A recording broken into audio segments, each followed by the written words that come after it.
Hello guys, welcome back to my channel. आप लोगों के लिए काफ़ी अच्छी रिक्वायरमेंट आ रही है स्टाफ सिलेक्शन कमीशन की तरफ से। तो यहाँ पे ऑनलाइन रजिस्ट्रेशन जो है स्टार्ट हो चुकी है। JE requirement for the post of junior engineer in civil, mechanical, electrical and quantity serving and contract discipline on 12th of August. तो फ्रेंड्स, यहाँ पे बहुत ही अच्छी अपॉर्चुनिटी है आप लोगों के लिए, ग्रेजुएट एंड डिप्लोमा कैंडिडेट्स वालों के लिए। तो फ्रेंड्स, इंपॉर्टेंट डेट की हम बात करेंगे तो 12th of अगस्त से नोटिफिकेशन और रजिस्ट्रेशन जो है स्टार्ट हो चुकी है। रजिस्ट्रेशन की एंड डेट बताई गई है 2 सितंबर 2022 और ऑफलाइन चालान की लास्ट डेट भी 2 सितंबर 2022 बताई गई है। Online fee payment last date 3 सितंबर 2022 और थ्रू चालान ये भी 3 सितंबर 2022 बताई गई है फ्रेंड्स। और यहाँ एप्लीकेशन एडिट का जो है वो 4 सितंबर में आप लोगों को मौका मिलेगा।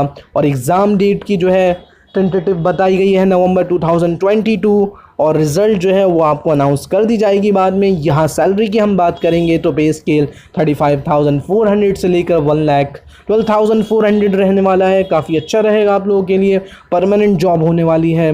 तो name of the department JE civil Central Water Commission में बी टेक और diploma in civil engineering from recognised university eligible रहेंगे। एज 32 ईयर्स बताई गई है। JE mechanical Central Water Commission में बी टेक या फिर diploma in mechanical engineering from a recognised university मांगी गई है। 32 ईयर्स जो है वो लास्ट डे। एज लिमिट बताई गई है, यानी maximum age limit JE civil CPWD diploma in civil engineering किसी भी रिकॉग्नाइज्ड यूनिवर्सिटी से होनी चाहिए। Age limit 32 years. JE electrical CP ये भी डिप्लोमा इलेक्ट्रिकल और मैकेनिकल वाले इसमें एलिजिबल रहेंगे फ्रेंड्स। और यहाँ JE civil MES Border Roads Organisation Ministry of Defence में डिग्री इन सिविल इंजीनियरिंग या फिर 3 years diploma in civil engineering होनी चाहिए।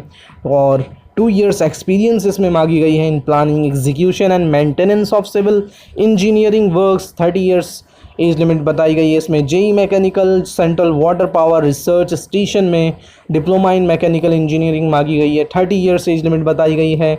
JEE civil Central Water Power Research वालों में डिप्लोमा इन सिविल इंजीनियरिंग मांगी गई है। 30 ईयर्स एज लिमिट बताई गई है। JE electrical civil Central Water Power Research Station के लिए डिप्लोमा इन इलेक्ट्रिकल इंजीनियरिंग मांगी गई है फ्रेंड्स।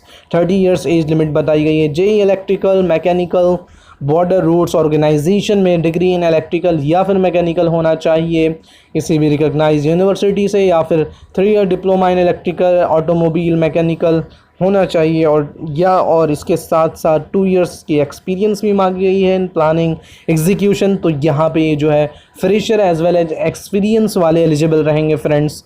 30 ईयर्स एज लिमिट बताई गई है। JE mechanical Directorate of Quality Assurance Naval and MES degree in mechanical engineering किसी भी रिकॉग्नाइज्ड यूनिवर्सिटी से, या फिर 3 ईयर्स डिप्लोमा होना चाहिए आप लोगों का और plus 2 years experience in the respective field होनी चाहिए। JE electrical Directorate of Quality degree in electrical engineering या फिर डिप्लोमा इन इलेक्ट्रिकल इंजीनियरिंग होनी चाहिए और 2 ईयर्स एक्सपीरियंस भी मांगी गई है in the respective field. 30 years age limit बताई गई है इसमें। JE civil Farakka barrage project वालों के लिए डिप्लोमा इन सिविल इंजीनियरिंग मांगी गई है। 30 ईयर्स एज लिमिट बताई गई है। जेई इलेक्ट्रिकल फरक्का बैरेज के लिए डिप्लोमा इन इलेक्ट्रिकल इंजीनियरिंग मांगी गई है। 30 years. JE mechanical Farakka barrage के लिए डिप्लोमा इन मैकेनिकल इंजीनियरिंग। तो काफ़ी अच्छा मौका है फ्रेंड्स आप लोगों के पास। JE civil National Technical Research Organisation में डिप्लोमा इन सिविल मांगी गई है। JE electrical National Technical Research Organisation में डिप्लोमा इन इलेक्ट्रिकल। और इसी तरह JE mechanical National Technical Research में डिप्लोमा इन मैकेनिकल मांगी गई है friends. JE civil Ministry of Ports Shipping and Waterways Andaman Lakshadweep harbour works के लिए डिप्लोमा इन सिविल। इसी तरह इलेक्ट्रिकल वालों के लिए और मैकेनिकल वालों के लिए भी जिसमें कि डिप्लोमा इन मैकेनिकल मांगी गई है फ्रेंड्स। 30 ईयर्स एज लिमिट रहेगी आप लोगों की इसमें। तो काफ़ी लंबा नोटिफिकेशन रहेगा आप लोगों के लिए। जेई सिविल में MES इसमें डिग्री इन सिविल भी मांगी गई है किसी भी, या फिर डिप्लोमा और plus 2 years experience in the respective field मांगी गई है फ्रेंड्स। तो यहाँ पे सिलेक्शन प्रोसेस क्या रहेगा वो आप लोगों के साथ मैं डिस्कस करने वाला हूँ फ्रेंड्स। तो 3 राउंड्स होंगे जिसमें paper 1 computer based objective type test होंगे, पेपर 2 में conventional type written examination, 3rd document verification, exam pattern जो रहने वाला है, there will be 50 question on each general intelligence and reasoning and general awareness and 100 questions on general engineering. The total marks of the exam are 200. Candidates will be 2 hours. There will be a negative marking of 0.25 रहने वाली है friends. और JEE paper exam 2 की बात करें तो यहाँ पे single paper on general engineering based होगा. 300 क्वेश्चंस होंगे. इन 2 hours में आप लोगों को कंप्लीट करना होगा फ्रेंड्स. और यहाँ एडमिट कार्ड जो है आप लोगों की नॉर्दर्न और यहाँ SR ER ये सारे रीजन में होंगे. तो का बहुत जगह सेंटर इन लोगों का होता है, तो आप लोग अपने चॉइस के हिसाब से फिल कर सकते हैं.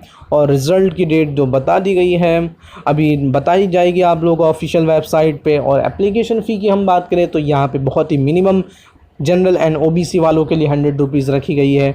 बाकी women SC ST PH ex serviceman के लिए कोई भी एप्लीकेशन फ़ी नहीं है फ्रेंड्स. तो बेस्ट ऑफ लक. अगर आप एलिजिबल हो तो ज़रूर से अप्लाई करें. फिर मिलते हैं हम नेक्स्ट अपडेट में. Thanks for watching.